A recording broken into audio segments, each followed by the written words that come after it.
बाबा हळू हळू. अहो जड असेल ते. बाबा थांबा थांबा, मी मदत करते.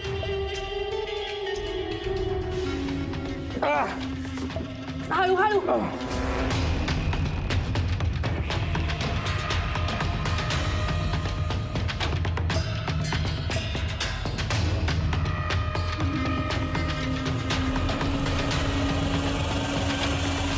थांबा थांबा. पडेल ती. सावकाश सावकाश.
साहेब तो कधी आत शिरला आम्हाला कळलंच नाही. दारे खिडक्या बंद होती का? आठवत नाही, पण तो आधी आला होता तेव्हा आम्ही त्याला घालवून लावलं होतं. घालवून लावलं होतं? मग तो पुन्हा का आला? आता ते आम्ही कसं सांगू? ठीक आहे, तू सांग, तुला काय माहिती? साहेब अहो तिला यातलं कसं माहिती असणार? ती लहान आहे अजून. न कळायला काय झालं? तुम्ही दोघींनी त्याला हाकलून लावलं होतं ना? हो. मग एक माणूस घरात शिरतो हे कळलं कसं नाही तुम्हाला? कळलं नाही कोणालाच. काय? आणि कळणार पण नाही. तारा तू जरा शांत राहा. साहेब अहो खरंच आम्हाला माहिती नाही तो कसा आणि कधी आत शिरला. हा आता आम्ही महाजनांना पोलीस स्टेशन मध्ये भेटायला गेलो तेव्हा तो आत आला असेल तर माहिती नाही. घर बंद नव्हतं का केलं? तारामावशी होती घरी. तुम्हाला काय माहिती आहे? नाही, काही नाही. बर, ती जागा जिथे त्याची बॉडी सापडली तिथे जायचे किती रस्ते? अशी जागा आहे हेच आम्हाला माहित नव्हतं. आम्हालाच आत्ता कळलं. याच घरात राहता ना, मग माहित कसं नाही? अहो साहेब आम्हाला खरंच माहित नव्हतं. अनंत महाजनांना तरी ती जागा माहिती आहे का? चंद्रविलास खरंच खूप डेंजर आहे. कधी काय होईल सांगता येणार नाही. हो हो.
महाजन साहेब बाहेर चला.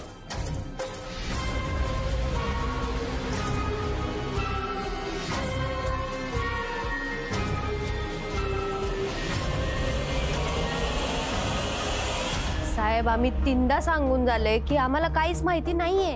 हे बघा तुम्ही शांत राहा. आम्ही 3दा विचारू नाही तर 30 वेळा. तुम्ही सहकार्य करा. आम्ही तुमच्या सगळ्या प्रश्नांची उत्तरं देतोय. बर, तुम्ही त्याला इथे कुठे शेवटचं वाड्यातच पाहिलंय का?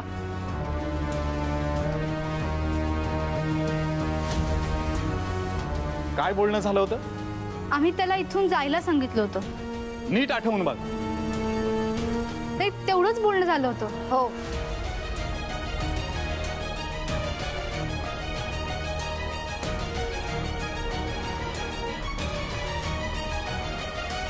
तुम्हाला सुद्धा त्या तळघराबद्दल माहित नव्हतं का? अहो मलाच काय कोणालाच माहिती नव्हतं. अहो ही तारा इतकी वर्ष काम करते आमच्याकडे, हिला पण माहिती नाहीये. बर, तुमचं काही वाकडं होतं का? अहो तो नेहमी वाकडे शिरायचा.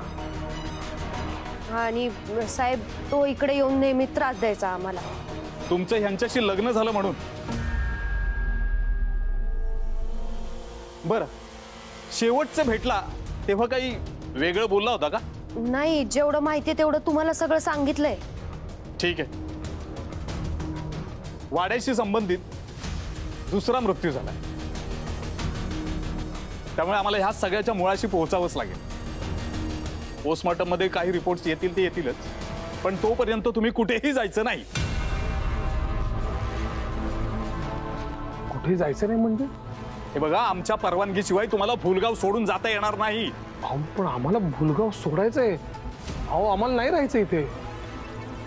तपास पूर्ण होऊ दे, बघ बघू. अहो साहेब असं काय करताय? अहो माझ्या मुलीचं शिक्षण आहे. अहो मी नाही राहू शकत इथे. माझी स्वतःची काही कामं खोळंबलेली तो. तुम्हाला या गावची वेस ओलांडून जाता येणार नाही, आणि जर जाण्याचा प्रयत्न केला तर कडक कायदेशीर कारवाई करण्यात येईल. चला.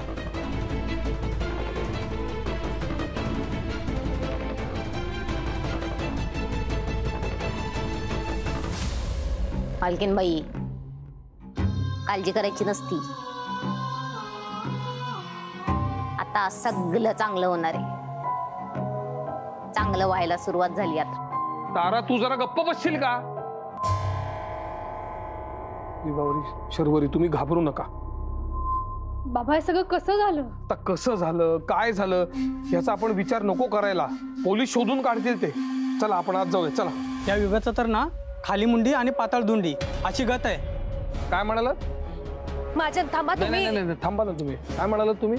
हा, इथे काय तमाशा बघायला आले तुम्ही लोक? आमच्यावरती काय प्रसंग ओढवलाय तुम्हाला माहितीये?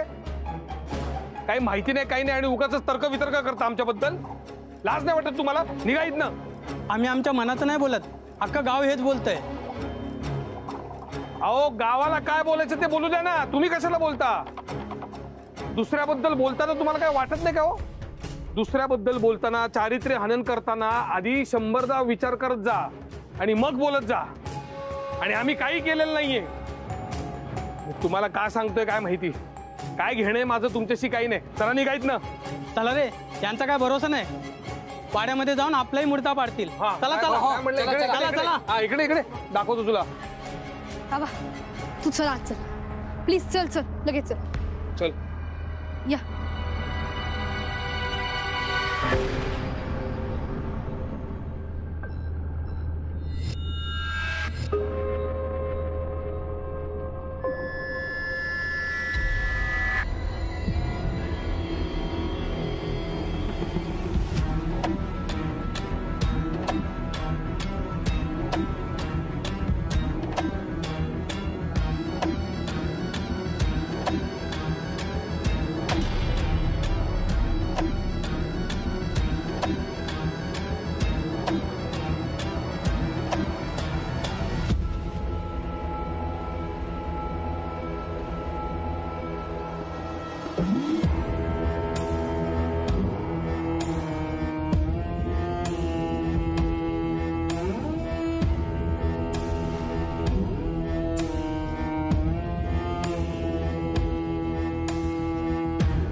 काय आहे हे? मूर्तीचा तुकडा आहे का? कुठला देव, कुठली प्राचीन खूण? नक्की काय आहे हे? आई आणि शशिकांतच्या मृत्यूचा आणि या मूर्तीचा काय संबंध आहे? काहीतरी संबंध नक्कीच आहे. दोघांच्या डेड बॉडी जवळ मूर्तीचे तुकडे सापडले. कोणी ठेवले असतील हे? पोलिसांच्या ताब्यात देऊ का?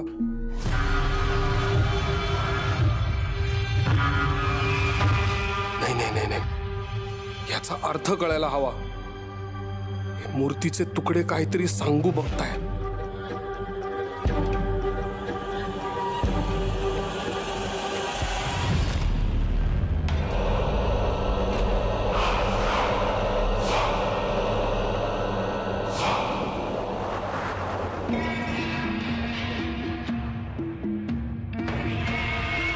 सरकार, मूर्ती पूर्ण झाली मूर्ती. अरे मूर्ती पूर्ण झाली म्हणजे आता यज्ञविधी पार पडणार.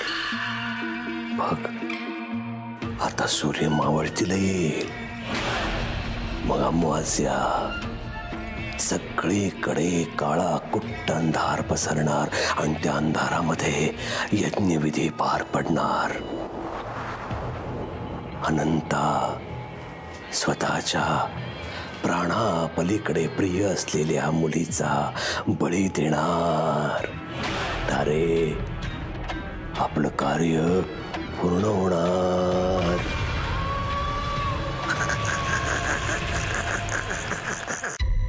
शर्वरी, शर्वरी,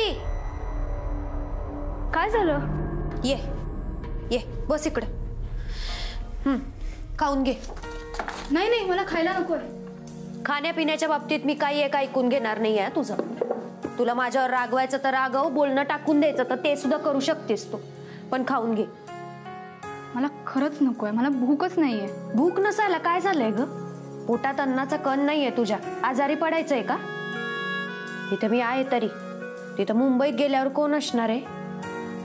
आणि तूच म्हणतेस ना तुला तुझ्या बाबाला सांभाळायचंय.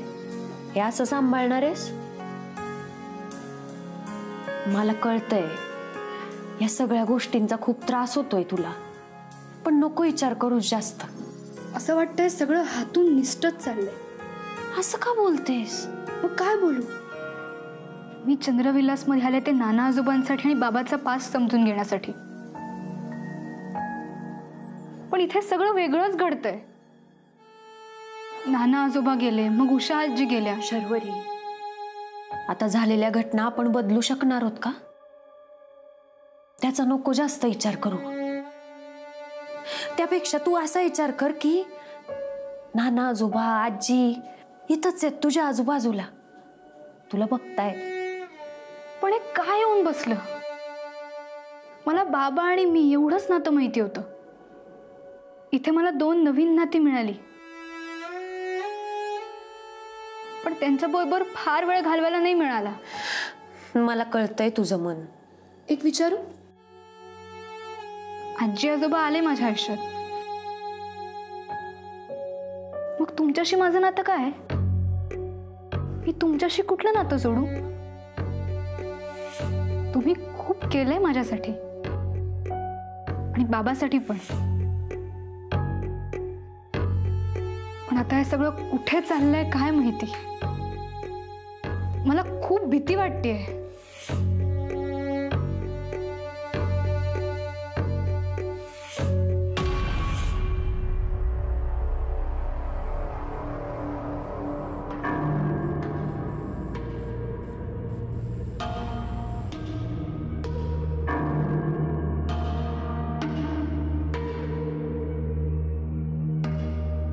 हो, भीती वाटते या चंद्रविलासची.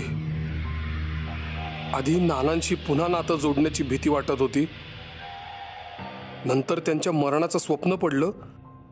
जे स्वप्नात दिसलं तसंच घडलं.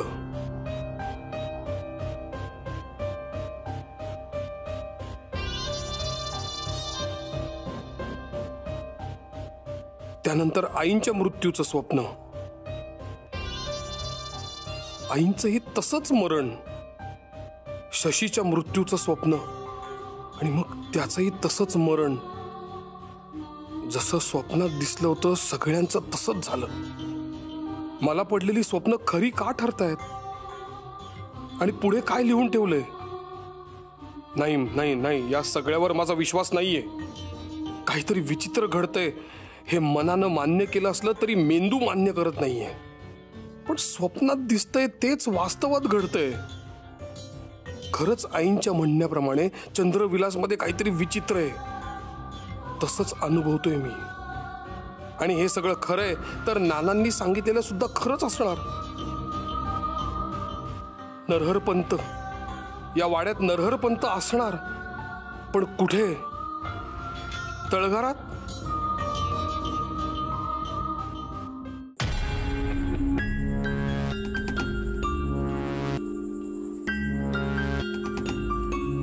नरहरपंत, नरहरपंत, कोण आहेस तू? कुठेस? काय हवंय तुला? बोल. नरहरपंत,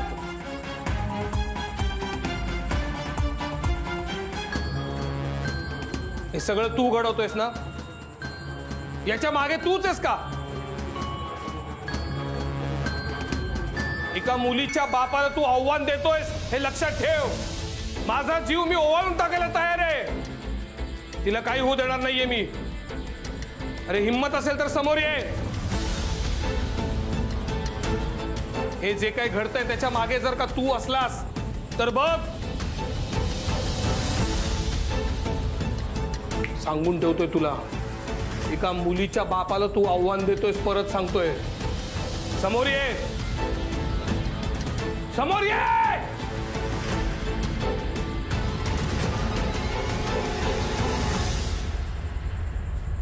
माझी शरू,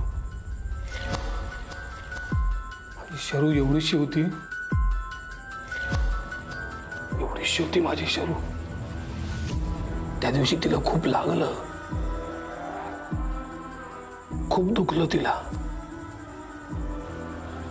तेव्हा अख्खी रात्र मी झोपलो नाही. तिच्या बाजूला बसून राहिलो, तिच्याकडे बघत. दुसऱ्या दिवशी मी अखंड तिच्या सोबत होतो. तिची सावली होतो मी, सावली. तिला कसं काय होऊ देईन मी काही? माझ्या शरूला मी तळहाताच्या फोडासारखं जपलंय. मी तिची आई आहे, मी तिचा बाबा आहे, मी तिचा मित्र आहे, मी तिचा सगळं काही आहे. माझ्या शरूला मी कसं काय काही होऊ देईन? नरहरपंत, ओळख ना, ओळख ना, अनंत महाजन आलाय. बोल, ये. अरे ये ना, समोर ये. हिम्मत असेल तर समोर ये. हा अनंत महाजन त्याच्या मुलीसाठी ढाल बनून राहील. समोर ये, हिम्मत असेल तर ये. समोर ये, मी इथं उभा आहे. ये.